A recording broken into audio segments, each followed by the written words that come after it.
इसको हम समझेंगे। स्वामी अभिषेक ब्रह्मचारी जी इस वक्त सीधे हमारे साथ लाइव मौजूद है। महाराज जी, पौष पूर्णिमा का स्नान के साथ इस महाकुंभ का आगाज हो रहा है, उसके बाद मकर संक्रांति का स्नान, क्या कहेंगे, कितना बड़ा पावन मौका है? माघ मकरगति रविके होई तीरथ ही आवश्यक। जब मकर राशि में सूर्य का प्रवेश होता है तो अपने आप में एक महापर्व होता है। उसमें भी जब बृहस्पति आते हैं तो महाकुंभ होता है। यह महासंयोग महायोग 12 साल बाद एक बार प्राप्त होता है। इस महापर्व में जो भी स्नान करता है तो अश्वमेव सहस्राणि वाजपेय शतानि च लक्ष्य प्रदक्षिणा भूमि कुंभ स्नाने न तत्फलम। अश्वमेघ यज्ञ, अगर आप अश्वमेघ सहस्र 1000 अश्वमेघ यज्ञ करेंगे, 100 वाजपेय यज्ञ करेंगे और 1,00,000 भूमि की प्रदक्षिणा का जो फल होता है वो एक बार कुंभ में स्नान का फल होता है। इस पावन महापर्व में स्नान करने का अनंत कोटि फल और बढ़ जाता है जब महापुरुषों का सानिध्य होता है। यहाँ अपने शंकराचार्य से लेके हर संप्रदाय के आचार्य यहाँ मौजूद होते हैं। इन महापुरुषों के सानिध्य में स्नान होता है तो उसका पुण्य और बढ़ जाता है और उसमें भी महाकुंभ। तो सोने में सुगंध का जो पावन अवसर है, इसके महत्व का वर्णन इस जिह्वा से तो नहीं हो सकती है। शारद शेष महेश गणेश सुरेश ही जाओ निरंतर गाए, वो भी इसका पार नहीं पा सकते हैं। सनातन की जो परंपरा है वो अपने आप में अद्भुत है। सनातन, आप देखिए किस तरह समता मूलक समाज की अगर जब बात करते हैं, आपको यहाँ पर हर एक पंथ, हर एक जो है संप्रदाय से, हर एक जाति से यहाँ पर लोग मिलेंगे। एक साथ अखाड़ों में करोड़ों करोड़ लोग रहते हैं, इसीलिए इसको अमूर्त धरोहर करार दिया गया। बावजूद इसके कुछ लोग इस पर सवाल खड़ा करते हैं। देखिए सर, सवाल खड़ा करने वाले लोग हमेशा सवाल खड़ा करते रहते हैं। वो कितना भी असूया एक लोग होता है, गुण में दोष देखने का जब कारण बन जाता है तो वह स्वभाव से निकलता नहीं है। कुछ नहीं होगा तो भगवान को कहेंगे बताइए इतना दिन हो गया धूप नहीं निकला। उसी तरह लोग गुण में दोष देखने के आदी हो जाते हैं और कुछ ना कुछ अपना कार्यक्रम करते रहते हैं। तो उनका कोई बहुत बातल भूत विभस्मत वाले ते नहीं बोले बचन विचारे, जिनकृत महामोह मद पारा तिनकर कहा करिए नहीं काना। तो उन लोग के बात पर बहुत फोकस करने की आवश्यकता नहीं, वो कुछ ना कुछ कहते रहेंगे। अच्छा महाराज जी, पौष पूर्णिमा का जो स्नान है वो कितना पुण्यदायी होता है, और जो भक्त यहाँ गंगा स्नान कर रहे हैं उनको किस तरीके से पूजन करना चाहिए, किस तरीके से उनको पुण्य की प्राप्ति होती है? आज से पूर्णिमा से 1 महीना का बास अगर जिस व्यक्ति को करना होता है वो पौष पूर्णिमा को संकल्प लेके और बैठ जाता है और पूरे मास पर्यंत तक वह कुछ आहार निशिभसन एक निशिभोजन पथ लोग कर राम हित नेम व्रत परिहरि भूषण भोग। कोई होता है कि हम शाम में भोजन करेंगे, कोई एक भुक्त होता है दिन में भोजन करेगा, कोई फलाहार लेता है, कोई त्रिकाल गंगा स्नान का फल लेता है। मैंने जो भी नियम लेना होता है आज से नियम लेके लोग भगवान हेतु समर्पित रूप से बैठ जाते हैं।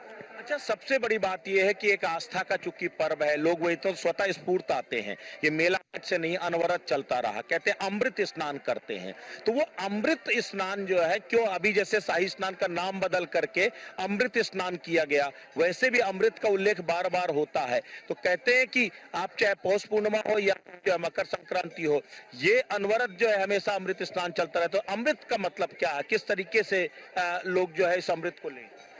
अमृत का जब मतलब आप पूछते हैं तो वही जिसको पीने से अमरत्व की प्राप्ति हो जाए वही अमृत होता है। जिस स्नान से कायाकल्प हो जाए, शरीर में बदलाव हो जाए, स्फूर्ति की अनुभूति हो। देखिए भीषण ठंड हो जाए, अभी हम बता रहे बारिश धुआंधार मूसलाधार भी बारिश होगा, फिर भी जो आस्थावान लोग हैं आस्था के सराबोर में डुबकी लगाने आएंगे ही आएंगे, अकाट्य सत्य है। महाराज जी, सबसे बड़ी बात है, हम लोग दोहरे दोहरे कपड़े पहने, ठंड लग रही है, आप लोग केवल एक छोटी सी परदनी ओढ़ करके जो आप लोग बैठे हुए। अखाड़ों का जो स्नान है वो अपने आप में अद्भुत होता है।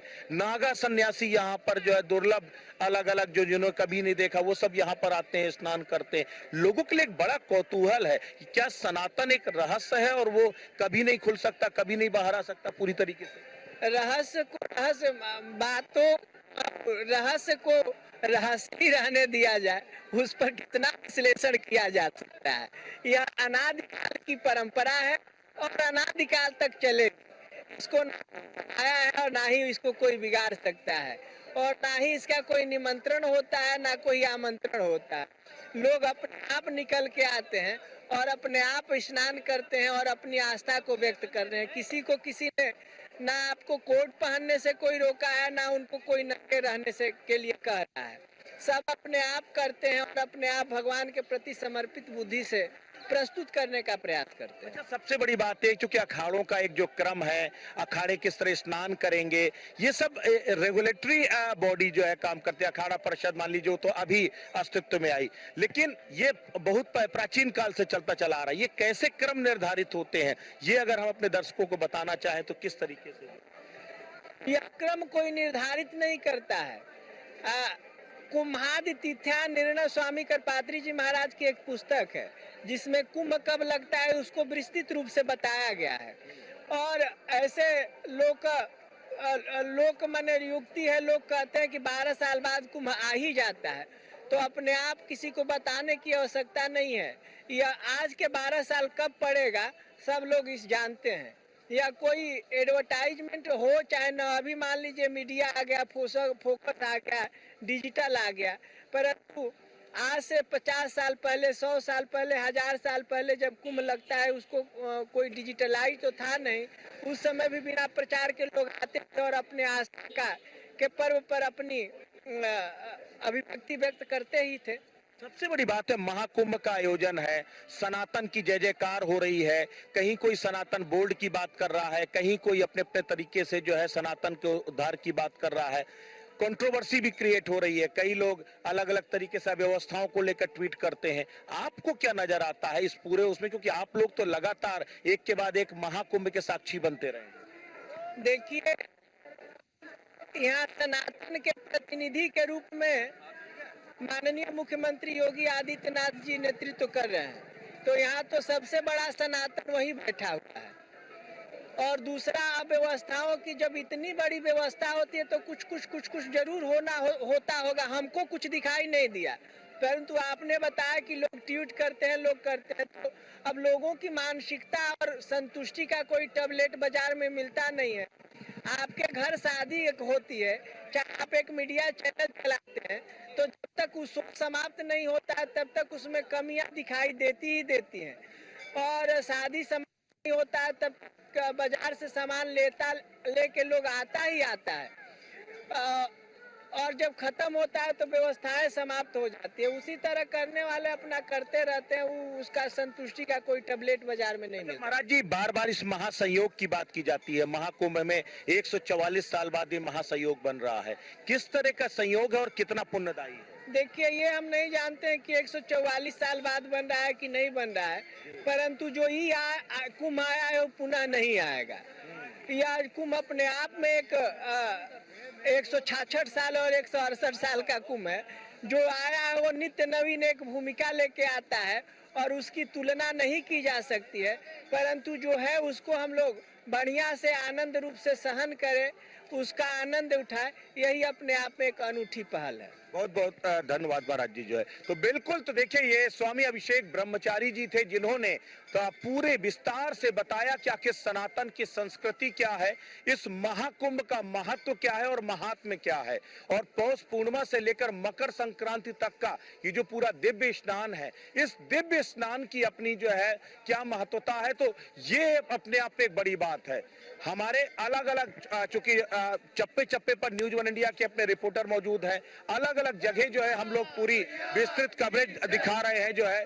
और देखिए, अगर जरा तस्वीर भी दिखाता जाऊं साथ साथ जो है कि किस तरीके से जो लोग हैं वो कैसे जो है यहाँ पर गंगा मैया की जय जयकार कर रहे हैं। तो ये अपने आप में बेहद खास मौका है।